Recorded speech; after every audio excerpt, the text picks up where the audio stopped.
نادي الزمالك جنش وكوفي واسلام جمال ومصطفى فتحي ومعروف يوسف ومحمد سالم واحمد حسن مكي. استلام على طول من باسم مرسي. ايمن حفني ادي التداخل قوي. عمار الجمل امامنا لكن مقطوعه مره ثانيه. طارق حامد طرد.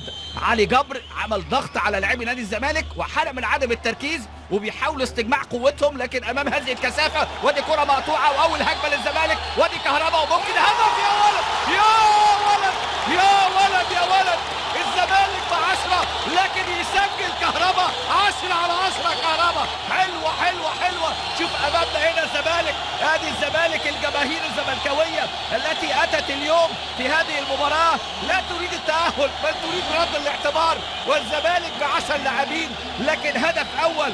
شوف امامنا هنا اهو التعامل من اللاعب عليا وعلى طول ايمن حفني وكهربا بالشمال. يا ولد الهدف الاول الزملكاوي يسجل محمود كهربا. سجل في اورلاندو وكان سجل في مرمى الصفاقسي ويسجل هنا في هذه اللقطه واحده بالشمال اهي ويبحث عنها ايمن بلبولي ليكون هدف الزمالك الاول وهو ب10 لاعبين. هدف اول للزمالك عن طريق اللاعب محمود كهربا.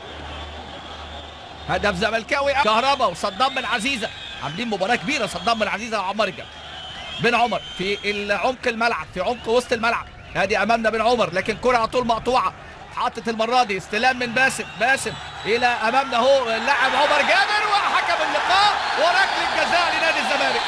ركله جزاء لنادي الزمالك لعمر جابر امامنا في الاعاده. ادي امامنا اهي. شوف الدنيا ما خدناهاش في المباراه الاولى من عمار الجمل لما كان تعرض حازم للمسك. المره دي عمار الجمل امامنا هو اللي يعمل لمسه اليد الحق ما يروحش ابدا. ادي لمسه يد عمار الجمل وعمر جابر وركله جزاء للزمالك في الدقيقه 54.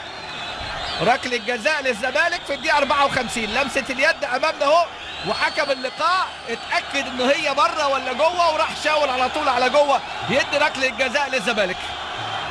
كهربا ادي كهربا ركله جزاء.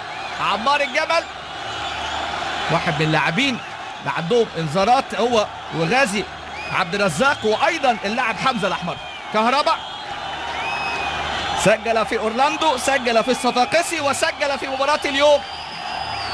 كهربا وامام الحارس ايمن بلبولي حارس المرمى الدولي لمنتخب تونس. ركله جزاء لنادي الزمالك في الدقيقه 54 هينفذها محمود كهربا. يسجل كهربا ويولع الملعب. يسجل كهربا ويتقدم الزمالك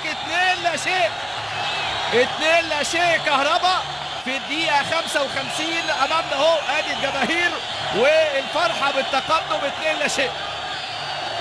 الزمالك يلعب من أجل الكبرياء والكرامة وأمامنا البلبولي خد النجيلة في الوضع ساحفا وحطها له يعني بهدوء. كان ضيع ركله جزاء كهربا امام نادي الصفاقسي عندما فاز نادي الزمالك على الصفاقسي في ذلك الوقت 3-1. شوف امامنا هنا هدوء وثقه وركله جزاء وتقدم الزمالك 2-0. وعلى تشاد 5-1 في مجموعه فيها نيجيريا.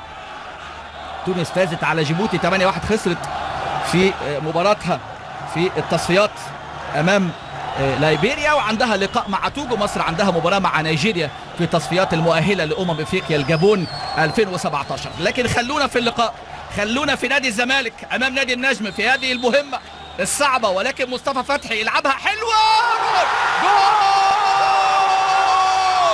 جول للزمالك. الله يا زمالك. الله يا زمالك. النيران الصديقة من غازي عبد الرزاق لتشتعل المدرجات والزمالك يسجل في الدقيقة 69. الزمالك لا يعرف المستحيل.